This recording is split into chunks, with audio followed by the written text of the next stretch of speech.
Where are we? We are at Maple Grove. Maple Grove. For the NPK race. So we got some early access earlier than I think we're supposed to be getting in here, but we're going in because we're somebody's in our own heads. Larry is trying to fix the GoPro. It's fucking raining. It's raining. We don't care. We're here for some action. We'll take you guys. We're gonna do some early interviews. At least that's what I was gonna tell that lady, but she just let us walk by. So just have a camera and you can have a walk camera by. and you can just walk by if you want to. No, well, actually, you pay $150 a ticket and have a camera. You and pay you can... $300 and then you can have a camera and you can walk in. So that's that. So checkpoint 1, we passed it. Don't know how we passed it. Well, guys, we're gonna keep you guys up to date on this video and see if we get stopped. But we're getting up to, looks like the staging lanes up here. Could be checkpoint 2, but checkpoint 2, maybe. Like nobody's home, so we might be skating by the skin of my teeth. Ticket holders only. It's on our phone, so we're good. We'll go up to the starting line and record it. This is the VIP all access area. We'll get right up here to fucking. Yep, right on the line. We're walking around.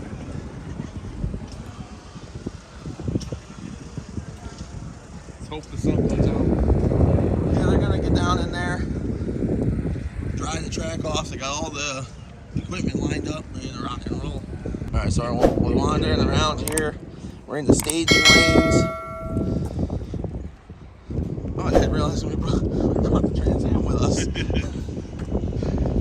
at this point, we should have brought the golf cart. Yeah, we should have just brought the golf cart. We're gonna make our way over into the pits and see what's going on in the pits.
What are we doing here? We're inside Farm Truck's bus. I mean, this thing's pretty cool. Fully equipped with race clip seats, harnesses, the whole 9 yards, mounts, you name it, they're in here. Shout out to Race Clip because they helped us out big time with our build for our channel. So it's cool to see like suppliers helping everybody out in the industry.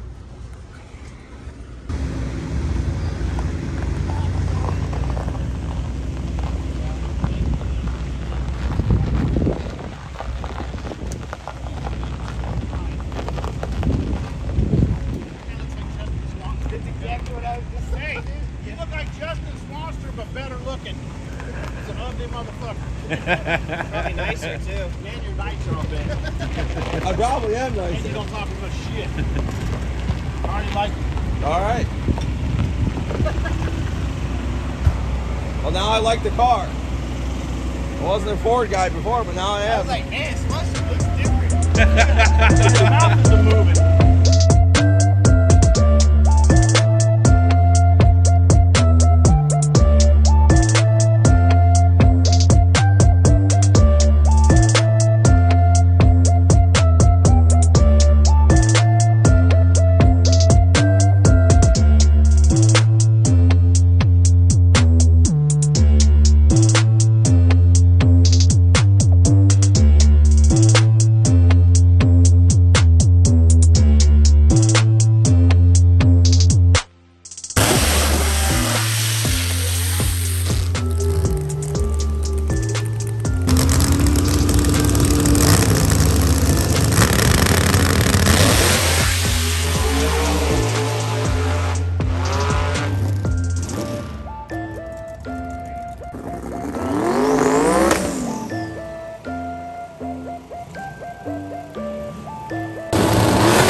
Guys, we're here at Maple Grove Raceway at the NPK event. We're here with Kiko here. He's gonna.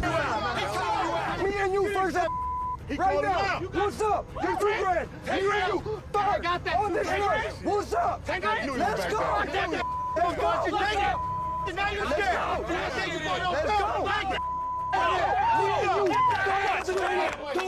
$2 grand. Kiko in Sweden. First off the trailer. That's number one on the list. Camaro.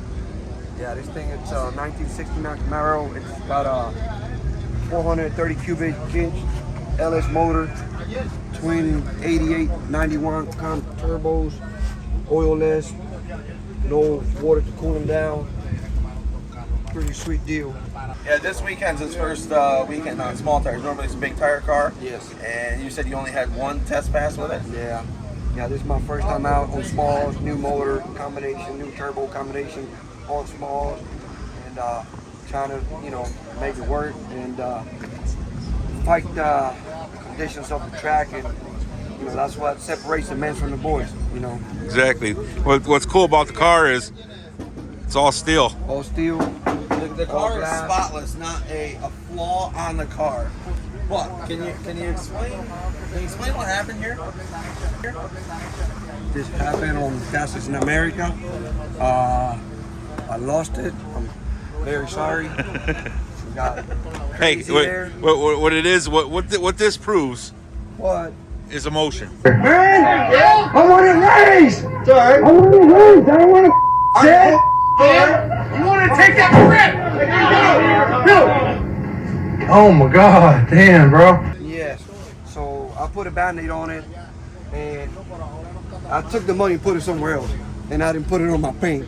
So I just put a band-aid on it, and today, after a year, I ran into Adam from Hollick, which he's the guy that I raised, and I got upset and punched my car. So I had him last night sign his name on the band-aid. That was pretty cool. What's your view on small tire versus big tire? Do you like small tire more? Do you like big tire more? I like to go fast, extremely fast. So the big tires is the way to go, extremely fast. With the small tires, I can't really put all the power to it, so it's not going to be as fast as with the bigs, but it's about making it work. So got it working pretty good. So being first time out, and car works pretty decent on smalls right now.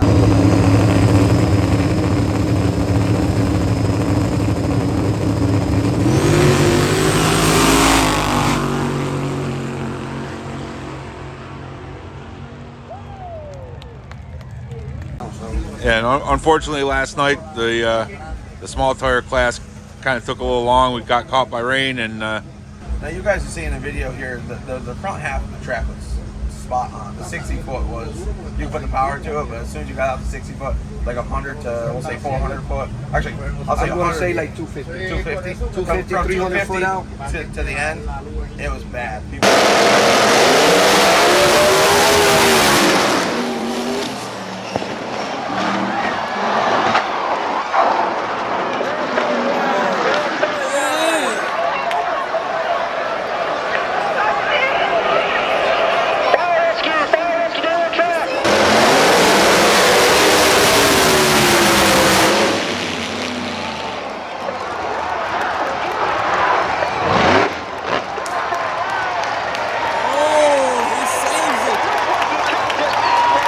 yesterday, cars were getting loose. You got loose on the big end. Yeah, I had to stay on the gas. So you guys that is learning how to drive now, if you ever in a bad situation when you're trying to stop your car, you know, you're going so fast. So what I do is I stay on the gas, I pull the chutes, I wait till the chutes pop open, then when I feel the car compare should open up and slow me down a little bit, then I back off the throttle and maybe tap it a couple of times just to make sure she's nice and straight, and then I start slowing her down and braking on her. All that shit out. Okay. I'm gonna break it down and actually rebuild everything by the book. So it's a 25.4B SFI right now. So how to make it work. So got it done. Stock frame rails in this still? No, it's a full tube chassis car, Yep. but it is all steel, all glass, no wheelie bars. I mean, the car works, man. I love it. You know, it just works great. It gets down. You know, I mean, got to drive my ass off, but you know, she gets down. Yeah, one of the things we discussed yesterday was he is a ladder bar car, Yeah. and ladder bars is a big tire setup. And anybody that runs ladder bars, they don't run them on small tires, and it worked yesterday. I mean, it went A to B. I run ladder bar, and everything that people that say that don't work, don't do this, that don't work, I'm willing to take that risk and Try make to it make it work. work. So I came here with no small tire setup as far as rear end combination. So I didn't change my rear. You didn't change anything. You didn't change Nothing. any setups. I didn't change the torque converter. I didn't change anything. So I'm trying to make it work with what I have right now with the budget that I have, which is very low. But I'm out here competing against the best guy, and I'm proving that with little budget, I can go out here and hang with these big guys, big dogs. But if I can do it, you know, like anybody can do it. You know what I mean? So. well, Let's come to the back of the car. I got some questions about how this car is a big tire car. It's built big tires. Yeah. Why don't you run wheelie bars like every big tire car? Yeah, one thing I didn't never want to put wheelie bars on my car is because I drive the car on the streets. When I built the car, I didn't build the car to go and race on the street outlaw shows. I just built it just to have fun, drag race the car every now and then, and you know, hit the streets and you know. But when you put a wheelie bar in the car, you gotta cut all that out. And being that this car is so mint, yeah. so like no patches on it, it's all solid steel. And I just didn't want to cut my car out and put some sissy bars on it or training wheels on it. No offense to the Sorry, rest of you guys, I'm sorry. But I just think it looks more of a sleeper. The car with no wheelie bar, no drag ring on the back. You just got a OEM Stock stock fight, 69 Camaro. Now you run a lateral sensor on this, right? For Yeah. basically a wheelie sensor, if you will. Yeah, it's got positive G-force on the fuel tank. It's got negative G-force also, and it's got lateral G-force and all that. And the car actually controls itself as I leave. So when I leave, I can tell it how much it can lift and how much time it to take off, and so I can keep it without going back. Now, I'm not going to say that I had it in an ugly spot that it didn't catch it on time, you know, because if it comes up too aggressive, it's not going to have time enough to pick it up. But if it started coming up slowly, then it got time to react, and the computer and all that, and adjust and keep going. Now, where did you learn to set up, like how to set up your chassis? Just all trial and error? Man, I do dirt track. Yeah. I do drag race motorcycles. Yeah. Like I've done so many different styles of racing. That all that stuff, you put all that together, Right. and it just makes your whole package like so much better. It's so everybody out there knows too. It's not just your money. It's not your build. It's a lot to do with your program. My teammates, my crew guys, badass on the car. So, Kiko opened up his own shop, Kiko's Garage in Dallastown, Pennsylvania. Yep. You've been open for what, 2 short years? A little bit more than 2.5. Okay. Yeah. Tell us a little bit about it. Like, what do you specialize in? I specialize, man, on everything and anything. Like you can bring me a motorcycle, a quad, it don't matter, a race car, a normal car just to get regular maintenance on or worked on, don't matter. Do state inspections, missions, trailer inspections, motorcycle inspections.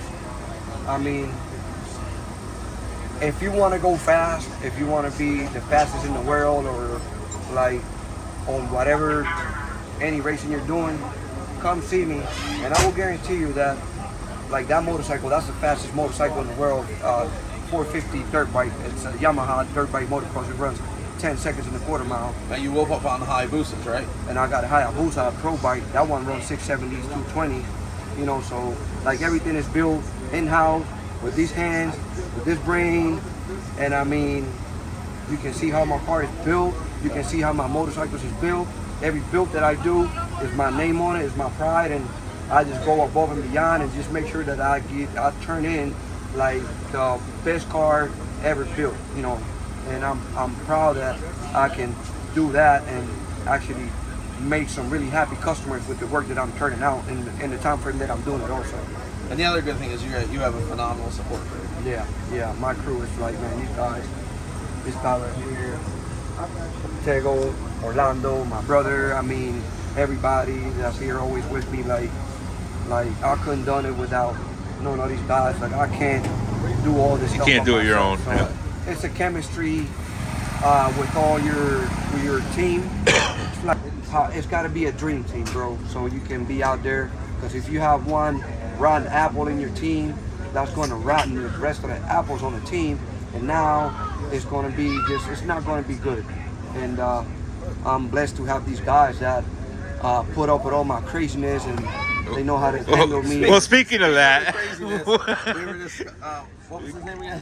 I think it's your cousin, right? He's the equalizer. I call him the equalizer. So he was explaining to us earlier how Superstitious. Superstitious OCD you are. Yes. Like if you say you lose a race and this cap is off of here. Yeah. You blame it on that. That's why. That's why. Yeah. I'm sorry, yo. I went off on him yesterday because no big deal. This wasn't on the car. It was just hanging. And I just like, no, man, you got to put that in. He was like, why? It don't affect anything. I was like, dude, it's just how it out. That's what he said. He says he's not as superstitious as you. He actually called himself, what was it, redneck Puerto Rican? Yeah, something like that. Hillbilly redneck Puerto Rican. Yeah. So, I am too. It's nice to see the balance and the camaraderie and just you guys like mashing in your team. You guys are a team. And he has as much fun as you are, even though you're doing the fun part of driving it down the track. He keeps every single one of us equalized. Right. Like if Orlando wasn't here right now, like I'll be flying off the hook right now. Right. You know, and now if I'm flying off the hook, my head is not going to be in the game. Correct. And your head's got to be in the game, because I mean, I put over 1,200 hours to finally finish this car when I built it. Yeah. And then so much money into it for you to, hurt yourself for all the hard work you put in, lose it in a second. I mean, it's tough, but I know what I signed up for. Right. And it just takes somebody crazy, stupid like me to do this nonsense, dumb stuff. But I mean, hey, man, I like the challenge, and I like the risk. I'm a risky guy, and pretty much, I mean, that's why I'm here. I'm willing to take that risk. One of the other things I love about the car itself is all the small details that you see, like the shut-off switch. He's got a shut-off switch inside the car, so you're not worrying about somebody hitting it on the back or pulling, remembering. It's right next to the shifter. Mounts right to the side of the position shifter. pull it back, push it forward, whatever you gotta do. Yep, it's all in there. But there's a lot of stuff on this car like that simplifies everything. It makes it easier for you As a driver to know everything's good. Yeah, if you see my steering wheel, I only have one button on my steering wheel. Right. So every race is different. Yeah. Like I told Axman last night. We was talking for a little bit, and I was telling him how I have my scramble button on the parachute. Yeah. I've never seen nobody with that scramble button on the parachute handle. Now they're like, why the scramble on the parachute button? Well, when you're on a sketchy track, not track, but when you're on a sketchy road and you get on that button and all that power comes in, whatever you got on, it might upset the car. The car might get crazy. Now, if the car gets crazy when you get on the scramble and you got it on the steering wheel, now by the time you try to pull the shoes to save you, and the car is moving, That split second. And your hand is moving, and you're searching for the handle, you finally found it, might be too late. So I have it here so I can get on it, and if anything weird happens and the car is losing it, like I'm on the shoot. Right. So it's all about like timing. Like you got to be so much on point on these races, man. Probably one of the smartest things I've ever heard. Yeah. Well, all right. I think we've taken up enough of your time for right now. We'll catch back up after you make a pass. Hey, let's get louder than them guys over there to get all pissed, right? Who all hates Justin Swanstrom?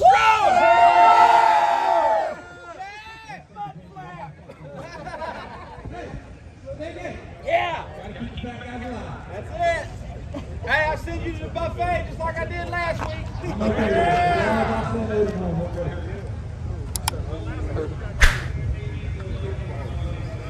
There you go. Well, yeah, we'll sign wherever you got. We got the whole Dean's list here for you, ladies and gentlemen. All right. There you go. Hey, Disco. Hey, how come all you guys are wet? My marker's failing over here on these wet shirts.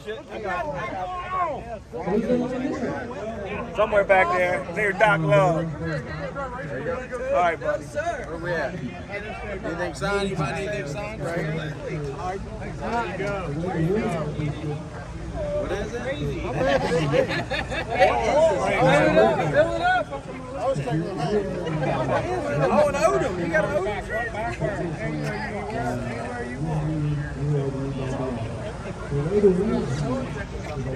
you go. Everybody's got glasses. Yeah. Bring it up here. I think I got a silver one waiting in my pocket.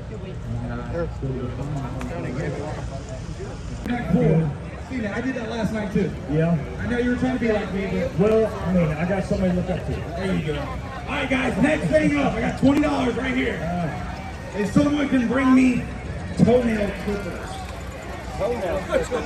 You got them in there? Toenail, right here.